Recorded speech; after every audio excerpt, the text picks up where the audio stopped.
Alrighty, hello everyone. Let's go ahead and get started. Looks like we have a great group. All right, my name is Kevin. I'm on the marketing team here at Seclor.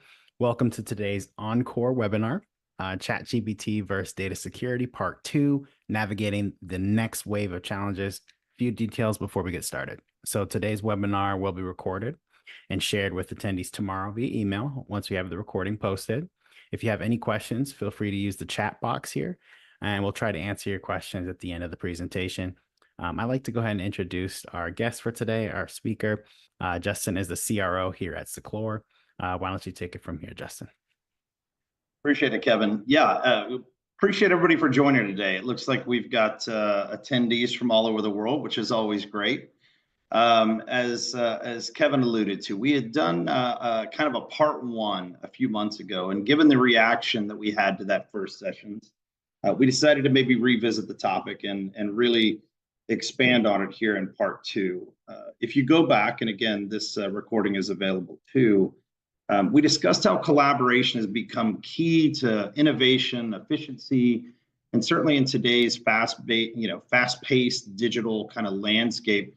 We spoke about how organizations are increasing their reliance on some of these third-party tools, whether it's AI, Gen AI, LLMs, whatever the case may be, and as well as some of the complexities that are introduced in securing sensitive data given the exponential growth.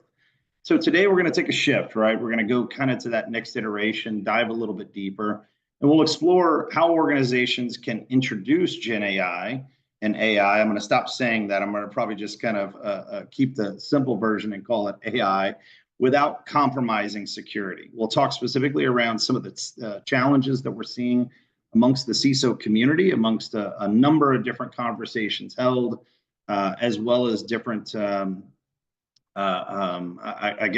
questionnaires that have been provided. We'll talk about compliance in an AI era. We'll talk about data-centric security as a response to AI challenges and really some of the practical steps to securing kind of an AI implementation. From there, we'll start to talk a little bit more about maybe how you prepare for that next wave of AI risks. And yes, it will come in waves, and I think we'll have a great session. So without further ado, let's dive in a little bit. For those of you new to Seclor, I want to at least give you a level set, right? We've been around for a little over 12 years, really on a mission to protect some of the world's most sensitive data. We've got the great honor of representing and working with some of the most iconic organizations and brands on the planet today, as well as some of the mid-market customers that really fuel this economy. We're protecting millions upon millions of documents every single day. And I think really what has set us apart in this journey around protecting some of this sensitive data is really the level of effort and engagement that we have with our customers and understanding really what they're trying to do, because there's a myriad of different use cases we try to support. Some of those look like this, right? It might be IP protection. Some of our largest manufacturers, working within PLM or even trying to work within CAD environments. Compliance, always top of mind, specifically around ITAR and all the different regulations all around the globe. Cloud and migrations, if you will. Secure collaboration, always a big one when you think about all the multitude of different types of shares that we have today. Insider threat, unfortunately, we've been dealing with this one for decades. This will probably never go away. Somehow trying to achieve a NIST 2.0 or zero trust type approach. Email protection, and last but not least, kind of AI content management or protection of some of that most sensitive data. So let's talk a little bit about what we're hearing in the market, and we'll kick things off.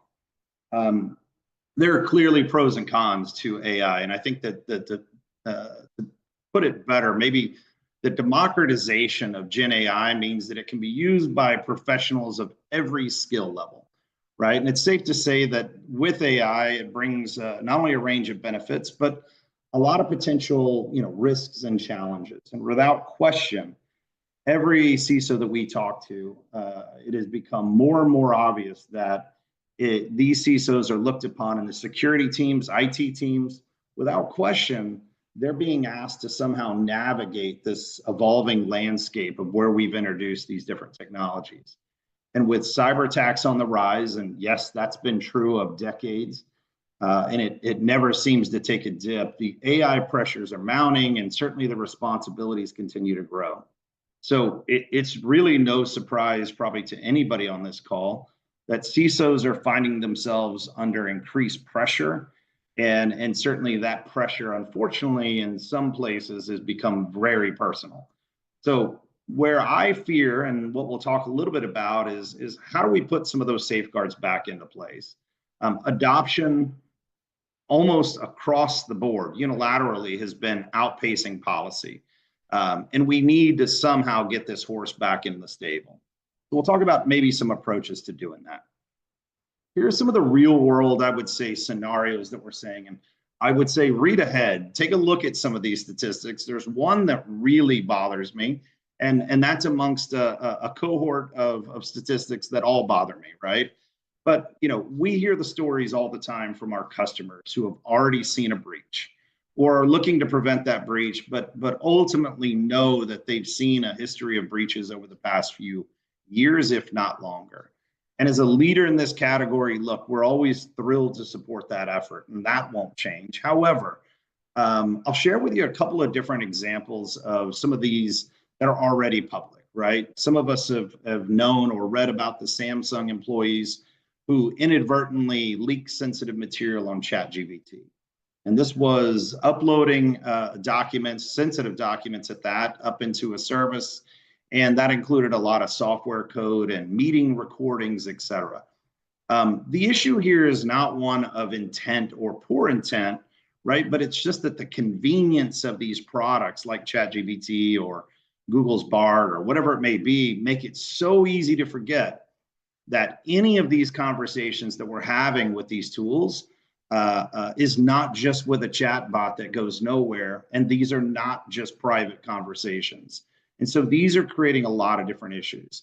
We've seen scenarios where CFOs are trying to get guidance, or legal departments are uploading their legal documents in to get some clarification, or one cursory review before they send it out, not knowing that these documents containing a lot of sensitive data, sometimes M&A type information, they're all either being uploaded or they're somehow being taken advantage of through these different tools, right? Another great example that I think we're all familiar with was Microsoft, employees accidentally exposing, I think, over 38 terabytes of LLM training data into, I think, the platform GitHub. All of these are problematic. But what we should all understand is that all of our employees, if not most, maybe is a better way to put it, are using these different AI tools, right? And most are uploading sensitive data into them. Now, what's interesting is this is a new phenomenon in the way that data is actually being exposed or being shared. But the reality is, even if you were to somehow not have these different AI tools in place, this same data has been overexposed, overshared, whether internally, externally, whatever the case may be. This is an ongoing problem that Gen AI and different AI tools have only made more pronounced. The one that really scares us, and the one that we see even before the introduction of Gen AI, is where 60% of data loss incidents are still happening with suppliers. Now, this can happen through APIs, it can happen through shared data, it can happen through CFOs sharing financial data with their external auditors, it can happen with automobile manufacturers, pharma, whoever it may be, sharing sensitive data with their third-party suppliers, even in something that seems as innocuous as an RFP. These are the sorts of things that happen on a day-to-day basis that we really, really have to get our hands on. And we've been very successful with the organizations we've worked. But let's take it maybe a step further. One of the things that we've seen really on the rise is a lot of challenges around Copilot. My guess is most on this call will be familiar with Copilot, but for those who aren't, Copilot's kind of this AI assistant that lives inside of each of our Microsoft 365 apps, whether that's Word or Excel or PowerPoint, Teams, Outlook, you name it. And really, Microsoft's very proud of this. Now, we'll see how the earnings report goes today, but all things being equal, very, very proud of this. And the value is they proclaim to take the drudgery out of kind of this daily work and really let humans, right, focus on more creative problem solving type efforts. What makes Copilot a different beast, and this is not necessarily all that widely understood, is that unlike ChatGPT and other AI tools, it gives access to everything, right? And when I say everything, I mean everything that you've ever worked on in 365. So it can instantly search and compile data from all across the documents, the presentations, email, calendar, notes, you name it, it gets inhaled by this product. And therein lies the problem, right? Especially for the information security teams or any sort of privacy or regulations you're trying to contend with.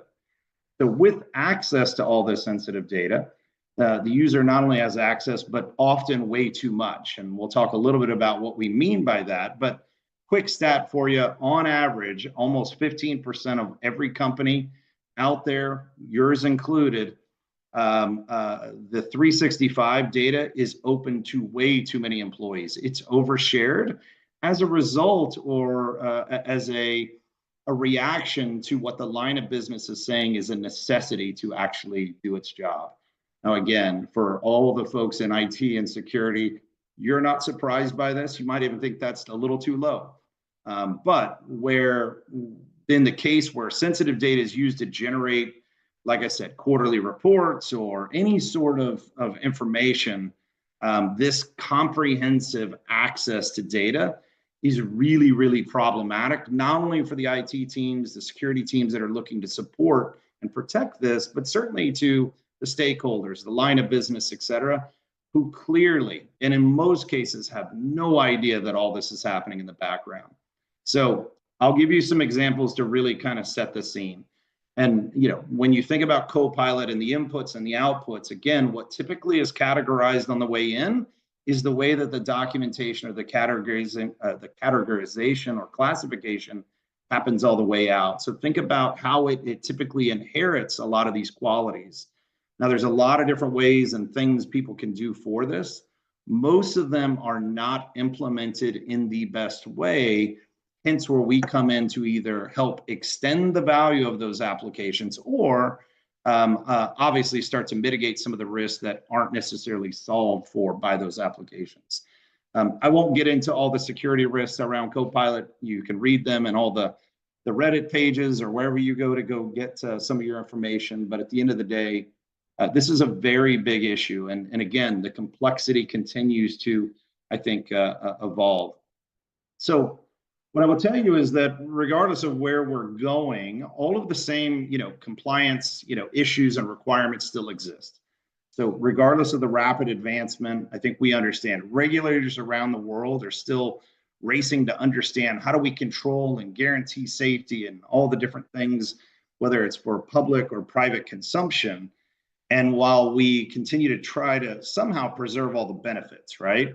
With great power comes obviously great responsibility. I'm not sure if we've got the responsibility part down yet, but that's the gap. That's the part of this problem that we need to certainly go solve for. Outside of that, I would say that internally, inside of Seclor, and certainly amongst our customers, we believe that while this is not a new gap, it has certainly expanded or accelerated a lot of the existing, what we call data security gaps. Maybe better said by it's amplifying two major problems. One, data theft and non-compliance due to the lack of control, where data goes, who's using it, how we track it, right? Can we revoke access? That's certainly one side of it. And once we accept that, the AI different solutions that we may be employing, they will have a significant impact, but only right when we start solutioning this problem, which is both access, and that is the documents that are in kind of that working status, or certainly at rest. And again, it doesn't really matter where those documents or those sensitive files live. Failure to handle this, which is really what we have to kind of wrap our minds around, right? Will clearly lead to all sorts of legal and reputational and organizational, all the different things that we hear all the time. And again, not new, But we can prepare ourselves, and we can do a much better job than most organizations have probably done thus far by creating the transparency, certainly more governance, other technologies, right? Data management, more individual rights, and certainly addressing these areas creates kind of what I'll call this solid basis for future governance. And we'll talk about what that looks like, because we all know more regulations and AI governance is certainly on the way. And so we'll highlight what some of those look like. Again, latest data I can find is back in 2023, about a year ago. McKinsey released kind of an article talking about all the different governance that's going on. I wanted to show a timeline for kind of how we arrived, right? AI didn't just pop up yesterday or last week or even 12 months ago. It's been around for a little while, but adoption again is outpacing policy, and people are starting to take note. A lot of organizations, a lot of countries, a lot of different people are viewing this through a different lens, and we'll settle on something. But what I would say is it's not just about breaches. Certainly compliance is a big part of that. But there's malicious acts, there's accidents, and there's a lot of mishandling of data. And that's going to be during, and that'll be post AI, right? A lot of these sensitive digital assets, if you will, client PII, trade information, material non-public information, all of this gets exchanged every day by probably every one of the people who are attending this call today. And again, it brings on a lot of different types of damages. But these incidents will not stop happening. We've proven that. If you look at whether it's breaches or compliance or the fines or fill in the blank, everything's up and to the right. And that's not the trajectory that we want to be on. But sensitive data will continue to flow into the wrong hands, and we have to deal with that. And that's really why Seclor exists, right? I will say that many organizations, unfortunately, may be tempted to wait and kind of see where AI regulations emerge. I believe that's a bad strategy. I think probably most would agree that's a bad strategy. Now, there's a bigger conversation around, well, but what are you willing to spend in order to be both compliant and secure? And everybody on this call deals with that far more than I ever do. However, I do believe that right now is the time to act. I think organizations face not only these large, what I'll call soft damages, the reputation, all very real. However, the other side of that is that you can't ban these technologies. I've seen plenty of CISOs, lines of business, CEOs, and from time to time, they'll say, we're just going to ban them altogether. I assure you that most of us remember a time and place where we thought we would ban kind of this shadow IT, or we weren't going to bring handhelds into, or it'd only be, organizational devices. I haven't seen that work anywhere. And unfortunately, human behavior is the more you tell people not to, then the more they do. But I think more speed bumps are certainly likely when we think about the negative impacts of AI becoming more widely leveraged, more widely understood, publicized. That is definitely on the way. So again, if we think through the security lens or the compliance lens, I think we both understand there are inherent benefits that we all want to take advantage of. And unfortunately, for those on this call, the line of business will probably dictate. However, when we kind of regroup and think more rationally, there are a bunch of challenges we need to face. However, the other thing I would say is this is not Armageddon. And again, this is probably a scene that every time I see it, and unfortunately I watch this movie way too much, but if you're not familiar with Armageddon, this is a movie that was about a meteor that was heading towards Earth and had to intercept it, and a bunch of drillers, riggers, if you will, we're going to be sent up there to actually drill into it and explode this thing. And so there was a scene in the movie that I always get a little bit of a kick out of, but as not somebody who's been in the CISO's shoes, I kind of feel like this is the CISO response to many of these different new ideas, quote unquote, or technologies that the line of business wants to introduce. And that is, there's a scene where one of the, let's call it the CEO says, well, once we actually land on this meteor, what's going to be like up there? And of course, the CISO here in this picture says, well, it's going to be, I won't get this right verbatim, but it's like, it's going to be about 200 degrees in the sunlight, minus 200 degrees in the shade. bunch of canyons, razor sharp rock, unpredictable gravitational conditions, eruptions, a lot of things like that. And of course, the driller responds in this case, again, let's call it the CISOs. Okay, so basically the scariest environment imaginable. That's all you had to say, just the scariest environment imaginable. I often think CISOs probably feel this way once a lot of these ideas are brought to the table, if you will, if you're even forewarned. But that being said, the good news is it's not Armageddon. We know that. We've dealt with some of these things before, but we do need to think about it a slightly different way. And so what I hope to do is shift the gears, get out of the reality and maybe some of the scary stuff, and talk about more about some of the things that we can do. And this is not just a pitch on Seclor, I assure you. This is a combination of a lot of different conversations, seminars that I've been to, and I thought worth trying to collapse all these into one space so we could say, hey, there's a lot we can do, and certainly would be longer than the hour that we have together. But here are some of the things that I think really jumped off the page, and not necessarily in any particular order. But I think there's some things that many folks maybe overlook, or you just don't have the time or the resources to think about all of them. But I think all of them are very much material. One, update legal contracts. Most legal contracts don't deal with a lot of the issues that relate to how data is being shared. And let's be honest, NDAs aren't going to cut it. We're going to need to get more diligent. We're going to need to understand how our data is being handled, not only internally, but certainly externally. And that is consistent with wherever our data may go. We both need to be able to protect it. We need to be able to control it. We need to have knowledge of it.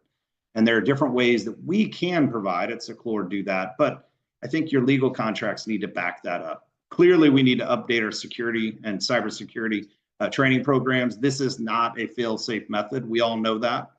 Anybody and everybody on this call has done 1,000 different training sessions about phishing. And yet we'll send out an email later today and 10% of the org will still click on the email. So it's not a fail safe, but it's certainly something we need to incorporate into making people aware of the challenge, not just scare them with don't use it. Persistently protecting our data, this is something that we do. Architecture reviews, I think, this idea of assuming that the technology will be used and coming up with process and procedure. And last but not least, this is the least friendly and the one that I don't think many people love. But look, whether it's tabletops or whatever the case may be, we have to assume breach. And I can say that through empirical data that says we're all seeing some form of breach, sometimes not disastrous, sometimes not some sort of material breach as the SEC might define it, but it's still a breach and it's still a problem, and it requires a remedy that obviously that we can somehow thwart in the future. We'll go into a little bit more of the ideas here, but when I think about a Gartner survey that talked about business leaders outside of IT and their plans to how they plan to allocate and fund a lot of the Gen AI or the AI type solutions. The functional budget, and this was for 24-25, is a little bit bigger than about 6.5, almost 7%. That's massive if you think about the actual amount of spend around this. And so, I would say that's an astounding share of resources in what has historically, or at least over the past couple of years, been a fairly constrained environment.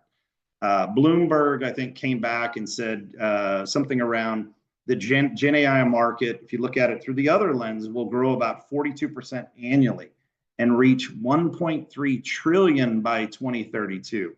These are remarkable numbers and only suggest that the time to move is not later. It probably was last year or the year before, but the next best time is now, right? And that puts the onus on the enterprise and the IT and the security teams to really think about designing, building, and deploying these different technologies and solutions in a way that's secure, and also that that will prevent a lot of the threat actors who are looking for the trove of value that they see in extracting this data. And again, this is through whether it's internally, it's through traditional breach, or it's through different strategies and techniques that they're leveraging with the advent or the implementation of a lot of these AI technologies.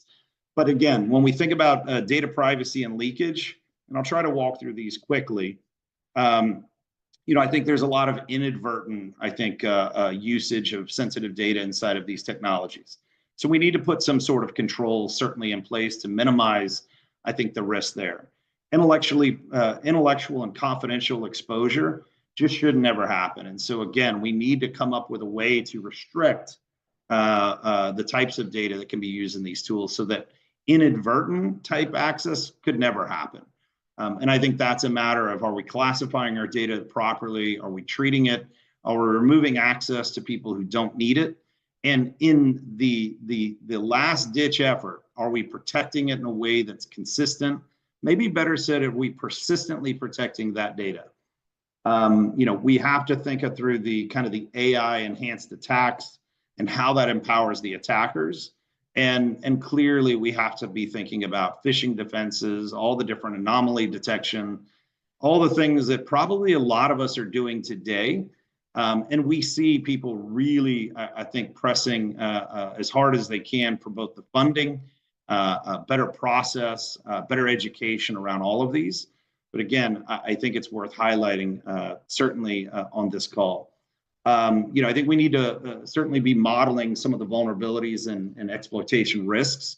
I don't know that this one gets as much time and attention. I know that we all wish we could, and we run out of time for a lot of the things that consume that time. But we've got to find a way to introduce that and leverage these different technologies in a way that actually puts us back into some sort of an advantage or not such a disadvantage anyway, right? The one thing I hear as a recurring theme, and again, more to dig into it, is seeing a lot more of the false positives around Gen AI. And I think that's a matter of timing. I think we'll get tighter and tighter to where the AI tools will provide better intelligence, but a lot of false positives. And we all understand we don't have time or patience for the false positives. But the other side of the house is being too restricted creates different set of challenges that are sometimes difficult to overcome. This is the one that I would say that while there's a lot of internal focus on risk inherent to the organization, third-party risk, and this happens in a lot of different pockets. This can happen through, as I said before, the different technologies that we integrate with. It can happen with the needful and necessary way that we think about supply chain. So if you're a manufacturer, right? Again, I always talk about pharma. I talk about oil and gas. I talk a lot about auto or just manufacturing in general. But the reality is that your supply chain is everything. We've proven that there's almost no company on the planet that can somehow do everything on their own and still be competitive in this marketplace. So supply chain is a necessity, but securing a lot of this sensitive IP, we're still too trusting. We still believe that the other folks will handle the data in a way that is consistent with the way that we handle data. And unfortunately, that is not true. And it's not true for a lot of reasons, right? The way the federal government, it's probably a bad example, let me set that aside, but the way that a large oil and gas manufacturer or a large auto manufacturer might actually hold, secure, monetize all the different things around data, a lot of their 5,000 to 10,000 suppliers, they don't have the time, they don't have the energy, they don't have the collective wherewithal or resources, candidly, to protect it in the same fashion. That becomes your weakest link, and that becomes a problem. That is where we have probably stepped into more engagements to help organizations protect that third-party data, regardless of whether or not Gen AI is a part of the strategy. So again, just some different things that you can think about as you prepare for that kind of next wave of risk. So the question we ask, and I'll pivot a little bit here, and that is, how can we, or how can you protect your data in a persistent way? Meaning, how can you protect it? How can you control it? And how can you monitor that data wherever it goes? And this will be a little bit more on the Seclor side, but I want to give you a compare and a contrast to not only the challenges that are out there, but there are solutions. And we Don't solve all of them. And that's not who we are, or who we pretend to be. But we do something uniquely, and that is we protect sensitive data and provide you with the level of control and understanding about how your data is necessarily being used. So we talk about know, protect, and control quite a bit. And taking data-centric approaches, I think, has given our customers to the ability to think about their entire data and the life cycle of that data. So, when we think about how fast, right, the velocity, the veracity, maybe the volume of data, and certainly how quickly this data is being created today, way faster than what we've used to do. Again, the idea is, well, how do we get this horse back in the stable as well? How can we help, a finance person who might move positions or might leave the organization or might need to just share sensitive data externally? How do we protect all of those scenarios? And again, that's just one person thinking about how data might be handled differently. That person may need to share sensitive financials with a third party. That person may need to share the latest EV, IP with a third party. How do we do that without lowering the classification of how we want to protect that internally and somehow change the classification because we need it to be shared externally and we can't get it through the DLP, right? A lot of these challenges, we don't need to lower our standards in order to operate or to collaborate in a meaningful way. And this is what we think about on a daily basis. So let me describe the technology itself, and we'll talk about some specific use cases. But we have a full stack. We call it this data-centric security platform, and really 4 broad offerings, if you will: our risk insights module, classification, the traditional EDRM done in a very I would say non-traditional way, meaning user-friendly. And certainly the ability to track and revoke and change the way that different data is necessarily being used. And I'll give you an example of that real quick. Let's assume that we're going to secure this particular file, whether it's an email, a CAD, a document, it doesn't really matter. It could be any sort of file that is obviously sensitive. We would start with this data, right? And we would focus on how do we secure the data in the workflows that you leverage today, not, hey, Mr. Customer, can you change the way you operate in order to protect that? That would be easy. Unfortunately, we all know the rules of the game are don't change how my line of business operates. We need to operate within that and still achieve the outcome, which is securely sharing or working with this data in any form matter that the organization needs. And so really the first layer is simple. It's encryption. This is done by organizations every day. Every file is encrypted with a unique encryption key. Pretty simple stuff, right? From there, we layer on what we'll call dynamic access control. This is effectively who's allowed to do what with the files, right? The permissions can be set, they can be modified, whether it's add, remove, revoke. And this can be at a group level, a user level, it doesn't really matter, right? And you also reserve the right to change your mind. Or maybe if the classification of a certain document internally changes from maybe high to low or however you classify, that would also persist all the way to the document that's shared wherever it's shared, right? And again, you have full control of these documents at all times. So it doesn't matter where the document sits or where it's traveled to, you have complete control. Then we layer on what we call active file security. And this is, so what are they able to do with it? Maybe I only want to share it, but I don't want them to print it. I don't want them to copy it. I don't want them to edit it. Or you want them to do some combination thereof, right? So active means just that, your ability to dynamically change what they can do with files, when they can do it, where they can do it, et cetera, et cetera. And again, you want to be intentional about how we achieve this persistent data security, if you will. And again, this is the combination of efforts that allow us to do that. Outside of that, we do something that's seems pretty basic, but candidly, a lot of organizations really flock to us for this one feature, and that is the ability to dynamically watermark. I don't know if anybody's watching the news, but there was a data leak about a month, maybe 2 months ago, where sensitive data was leaked by somebody in the US government around what was happening in some of the unfortunate circumstances that are happening overseas. I'll leave it at that as to not get too political on this particular call. That being said, it took almost 60 days to identify who that person was that made the leak. And now they've now been not prosecuted, but certainly they've been charged. We would have known that in a matter of minutes, right? The notion of going that long without knowing, and that's quick. I mean, that almost never happens. Typically, nobody ever figures it out.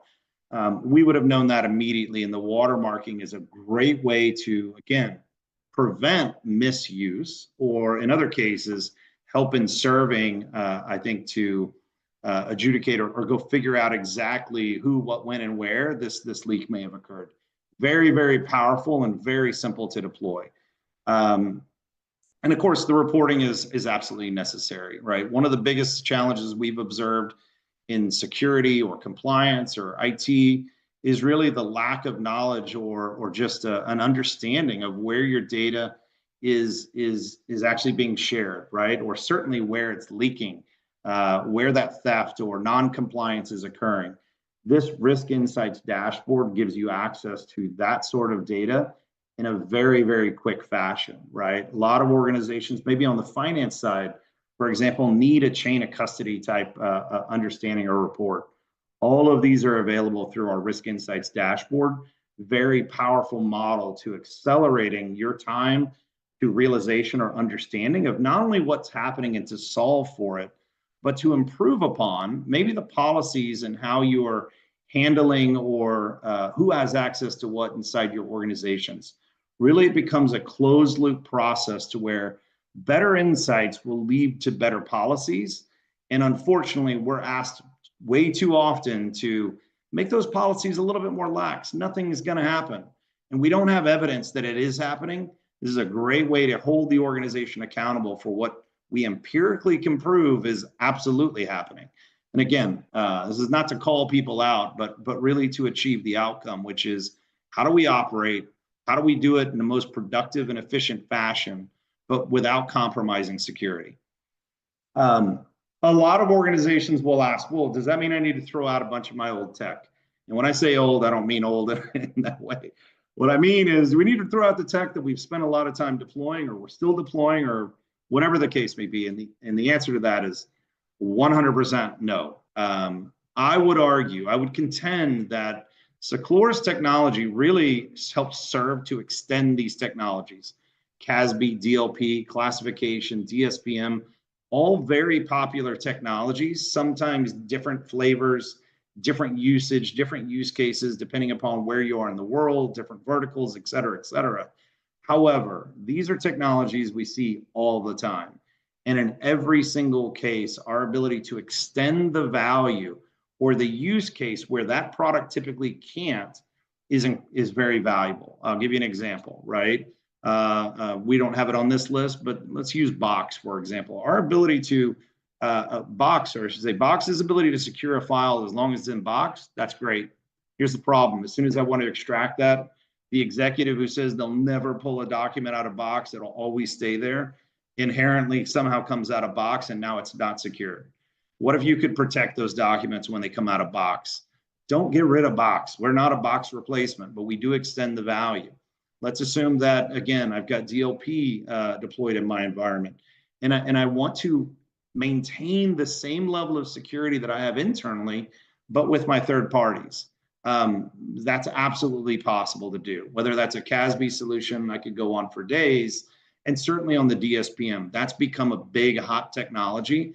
I will tell you, it's great when you identify, no different than classification, when you identify where you have problems, but the end of that game, the only reason to do any of those things, to classify or identify on some of the security risk, is if you actually secure it at the end. That ability to secure it becomes where Seclore helps you close the loop in that process. Without it, you're still living in a very unsecure manner, just given the nature of how data, documents, files are shared every single day. So without further ado, let me jump into maybe a simple way for people who are new to Seclore. And we highlight this every once in a while, but the idea is pretty simple, even though the technology is very advanced. And And obviously, in order to do this in a way that's both agile and certainly works within organizations and how they operate, you've got to create a very agile type product. However, if you want to think about this in the most basic terms, and this somehow lands for a lot of folks, think about all your data and all the perimeter security tools that you have and the firewalls and the DLPs as kind of that safe, if you will. And all the documents are inside the safe. And the reality is that we try to protect from anybody getting inside of the safe. Now, one, that's not how the world works. We know that this data is outside the safe because we share it externally all the time, intentionally. And somehow we've lived with the fact that that NDA or whatever it may be, that document is going to protect us. We know that's not happening, but that being said, we still do it. We still repeat the same patterns. But these documents, let's assume they never left the perimeter. For the sake of argument. The problem is once somebody breaks into the safe, they have access to troves of data.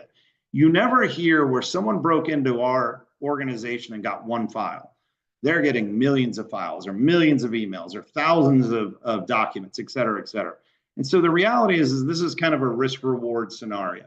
And when we think about our adversaries, our ability to change the game as much as we possibly can, and that is how do we create so much risk or so much cost of time that the reward no longer becomes so interesting, right?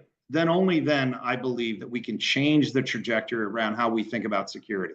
We have to make it difficult because I don't know that we can ever make it impossible, but we certainly need to make it as close to that as we possibly can. And so data-centric security takes on a different kind of beast, and that is you don't get rid of the safe, but when you get into the safe, if you get into the safe, right, now you're going to have to break into every single file. And we know that that is just not going to happen. And so inherently now the cost or the value of the time spent, right, the economics of time go down, substantially. And it's time for me to go maybe to different pastures and play this game somewhere else. I think, again, data-centric security is about how do we protect this, not just from people to getting to the data, because we've proven that we're not that good at that. And despite the literally billions of dollars we spend every single year, we may be gaining on the problem, but incrementally, while the adversaries are growing, what I'll say at an exponential pace, both with the AI and the entry there, but certainly it's gotten easier. People are sharing some of these. You can buy some of these scripts. It's a terrible kind of world we have to live within. But if we want to balance this, I think it's got to be way more difficult, and we've got to raise, I think, the bar on what you get from a reward perspective, different than what people get today. Once I break in, move laterally up and down wherever I want to go, and then extract this sensitive data, it can't be just an absolute win, right? It's got to be way more difficult than that. I think that's the approach that most organizations start to figure out with data-centric security. Our goal is to help you share this data fearlessly, whether that's in every traditional, SharePoint or Box or just email and everywhere else. We want to make this to where you can share this fearlessly. That includes in all the different Gen AI and different technologies that may be out there. And again, we want to make sure that it's always not only secure, but that it's simple. We complement the ecosystem we just discussed. I think we've outlined here today that there's a clear and present danger when it comes to just doing nothing. And by focusing on the data itself instead of only the perimeter, you regain and certainly start to maintain a higher level of control, regardless of where the data goes. It's important to say that, look, we're agnostic. We protect valuable data of all sorts, any user, any device, any application, and certainly on any cloud. And some of these are custom applications that we go and protect, right? But regardless of where that data traverses, we can protect it. And there's no vendor lock-in, right? We don't care about the technologies around us because we want to make sure that we're truly extensible security. Here's what I hope you heard today, right? And that is, look, Gen AI, LLMs, call it what you may, it's moving forward whether we're ready or not, right? Building in process to introducing these technologies would have been nice if we could have done that before they were deployed. That hasn't happened. And I can say that almost unilaterally across every single organization. But whether it's a legal counsel who should carefully evaluate all the different proposals and work on, what we're training or what we're prompting or whatever the case may be, we need to make sure that we consider these. And again, your legal team needs to be a big part of pre-event of what we're doing and not just engage with them post-event, right? They're all expensive, but they're more expensive after a bad thing happens, I assure you. We also have to think about, right, how the data that we're building or leveraging, how it's being used. It matters, right? Generally, data is used in training and prompting and for lights, all sorts of different things, but they all create their own inherent risks. All of the data that we've had and we've built and developed over time, the IP, the sensitive data, again, how that's being used, whether that's internal or external, that all matters and it has different implications. We believe, and we've shown empirically, I think, with the customers that we serve, that we can really help mitigate a lot of these concerns. Where the data comes from, by the way, also matters. We didn't even touch on that, but a lot of the data that you as an organization are receiving, you're responsible for. How you maintain that, right? How you think about that from a chain of custody and your evidence that no, we didn't leak your data, somebody else might have, but we can show you empirically that it was not us, right? Those are becoming more and more important to be able to show. And that can be internal data, it can be external data, it can be synthetic data, it can be a lot of things. And again, not trying to scare everybody here, but you know this as much as I do. And so want to talk, make sure that we highlighted all the different ways that you have to think about this, but at the cornerstone is the data. And you've heard data, I don't know what the count is, but you've probably heard that 400 times today. That's what we protect. And I think that's the most material part of this dialogue is when we start thinking about if we want to protect data, you should protect the actual data and not just try to build walls and shells around it and assume that that's going to somehow, ensure that we never have these problems, because unfortunately, that's just not true. I'll leave you with this, and that is, I think generative AI and AI and you name it presents a ton of possibilities, right? But data leakage poses a significant obstacle in its path to progress.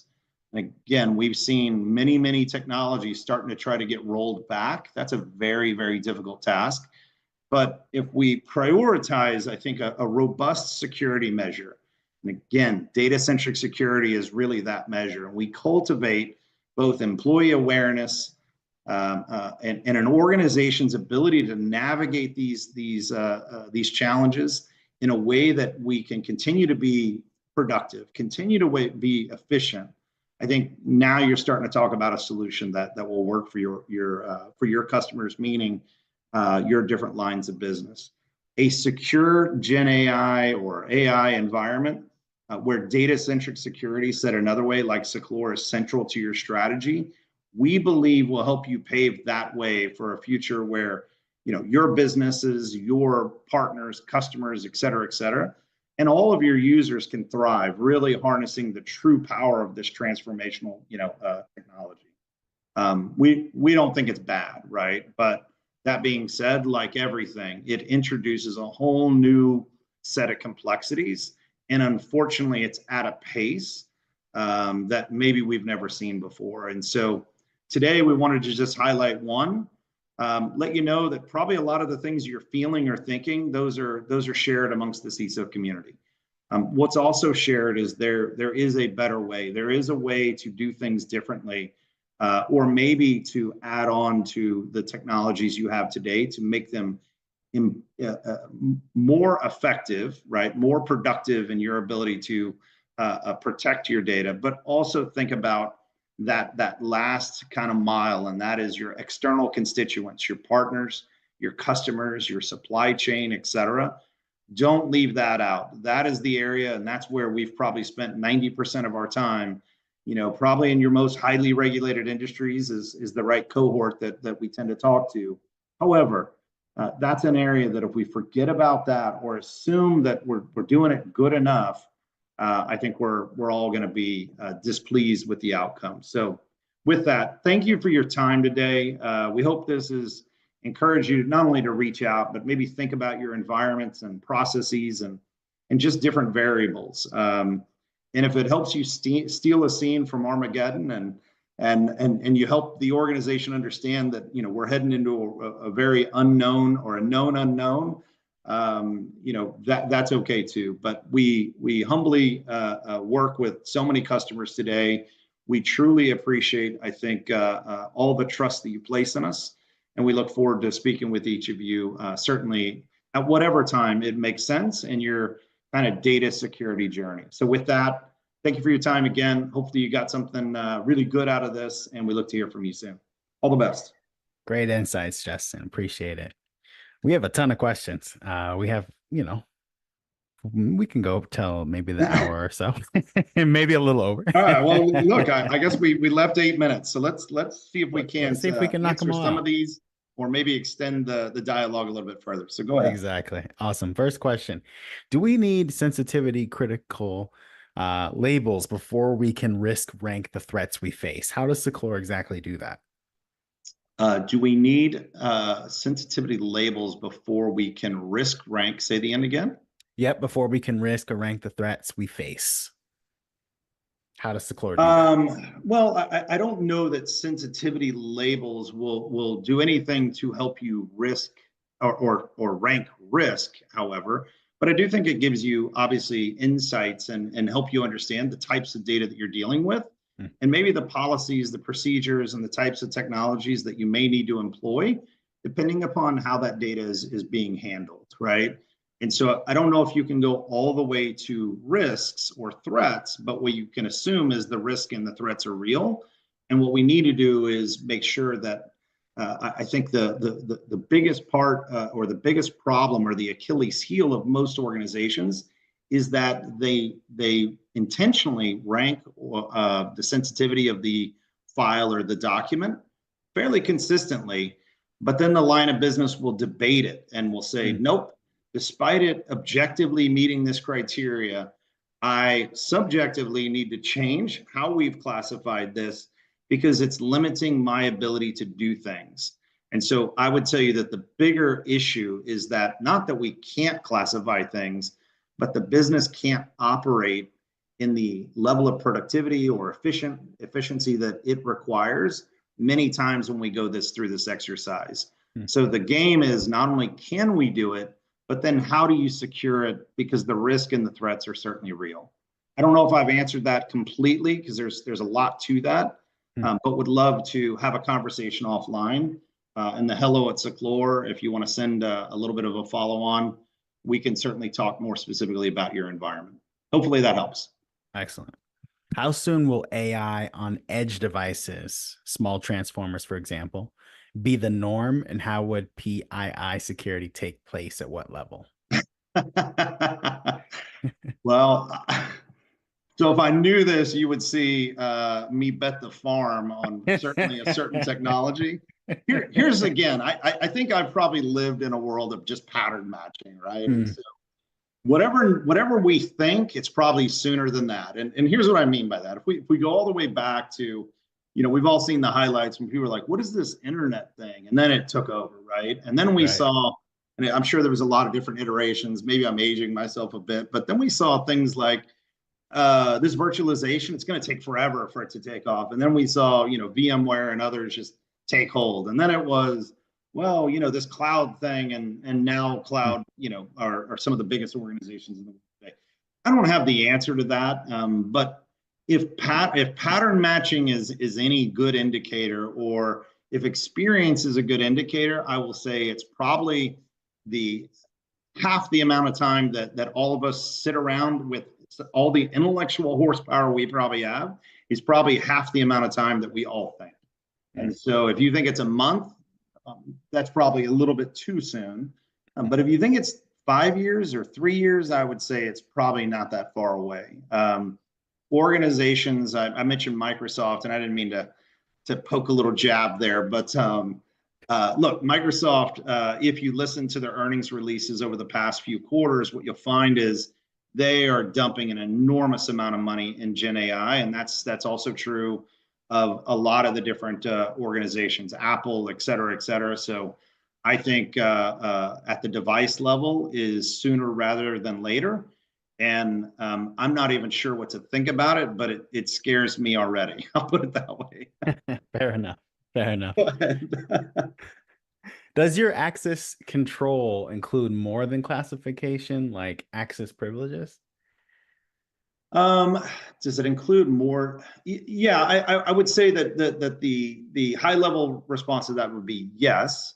However, there's a few different ways to think about that, and the use case will matter. Okay. And so, how you employ that, how you or how we would work with you to employ that, I think would greatly depend on when, where, and why. But the high level response would be yes. We do more than classification. I would say that most of the engagements they change or vary depending upon what part of the world you're in. A lot of organizations have classification.